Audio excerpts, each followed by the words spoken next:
Vous pensiez découvrir la ville de Petra, en Jordanie, construite par les Nabatéens. Eh bien non. Peut-être vous aventurer sur le Siq, ce défilé long de 1200 mètres, pour apercevoir finalement le Casné.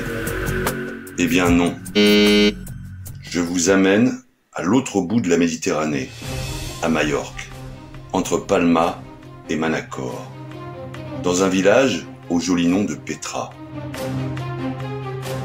Ce sera pour moi l'autre Petra.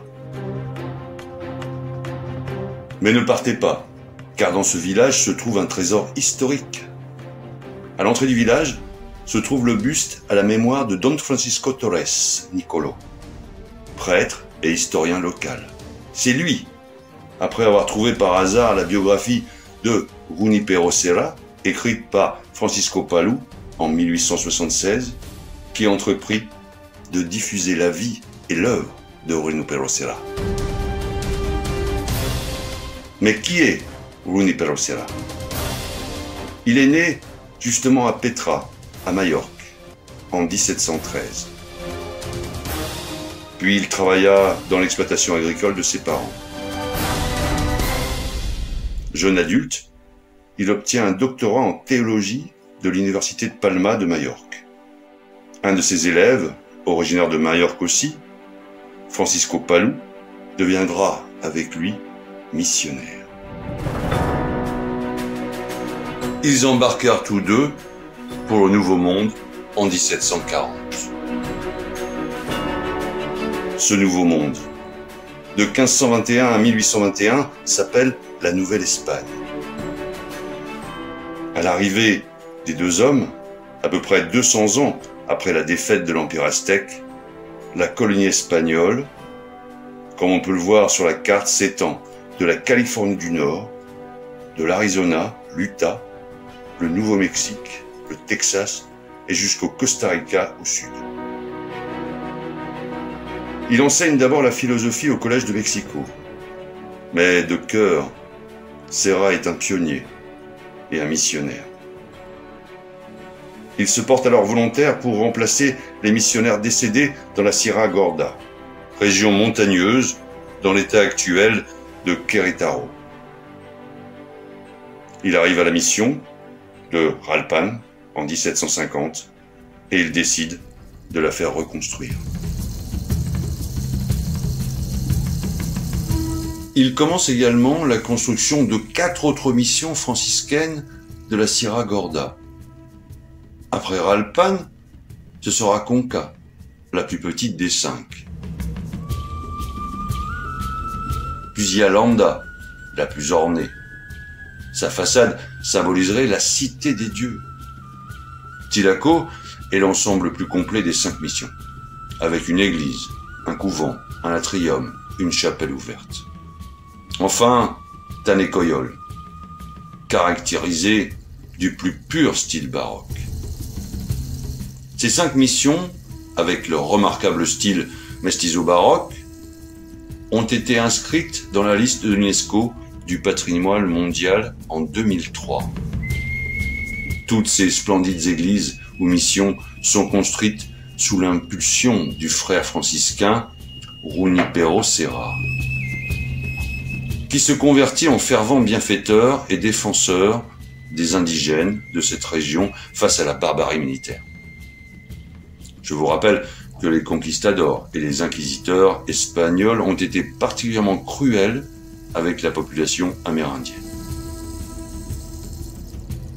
Après toutes ces missions, il revient au collège de San Fernando de Mexico, où il restera 9 ans.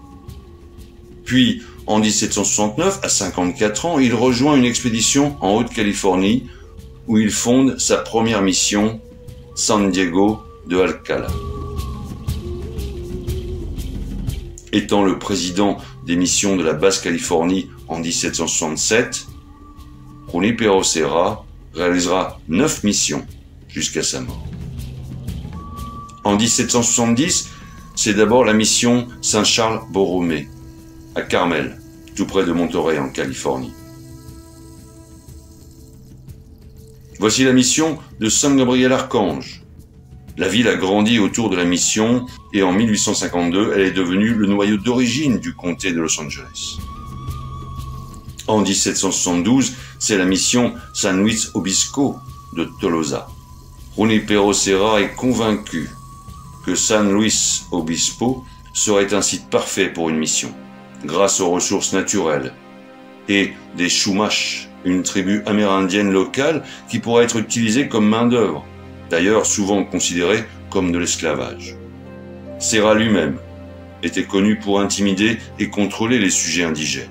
Et une fois baptisés, les Chumash n'étaient pas autorisés à quitter les missions, comme d'ailleurs leurs générations futures.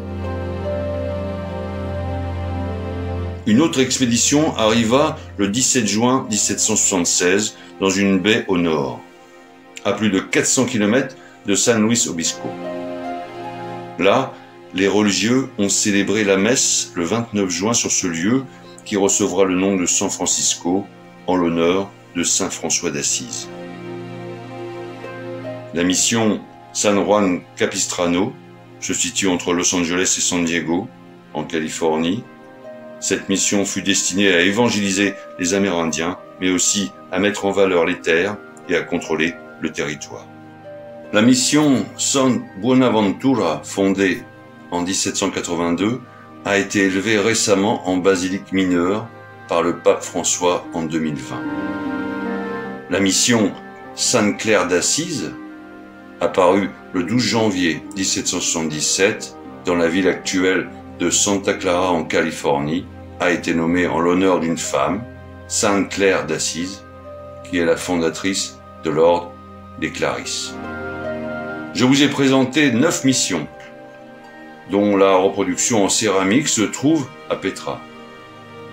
En fait, 21 missions ont été fondées par les franciscains de la Basse-Californie.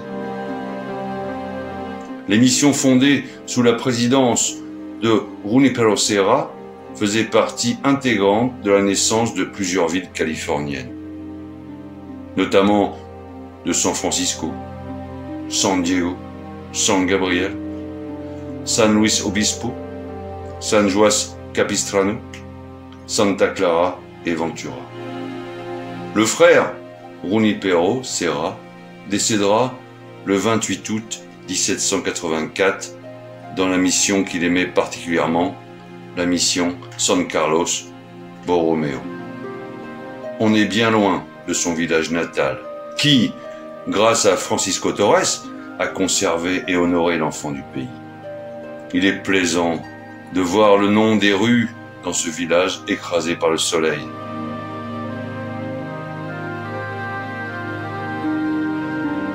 Sans oublier la belle et immense église pour un si petit village. Mais attendez, l'histoire n'est pas finie.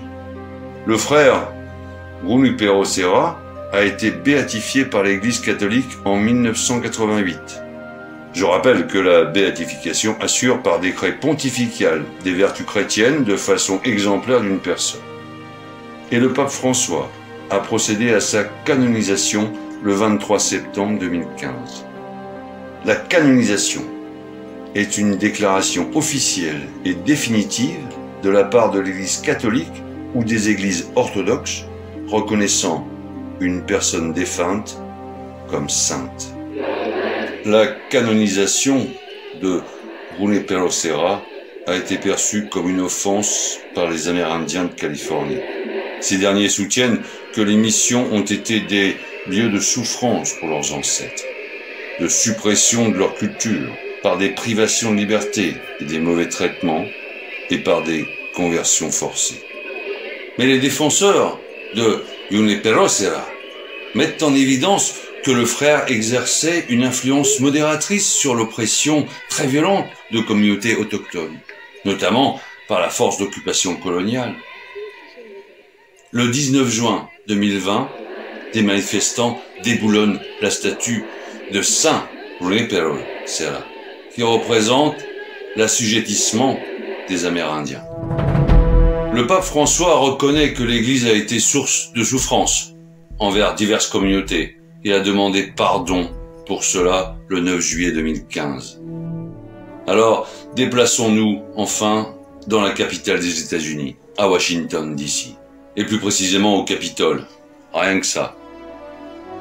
Le National Statuary Hall Collection des États-Unis d'Amérique est une collection de statues données individuellement par chacun des 50 États dans le but d'honorer deux de leurs plus honorables citoyens.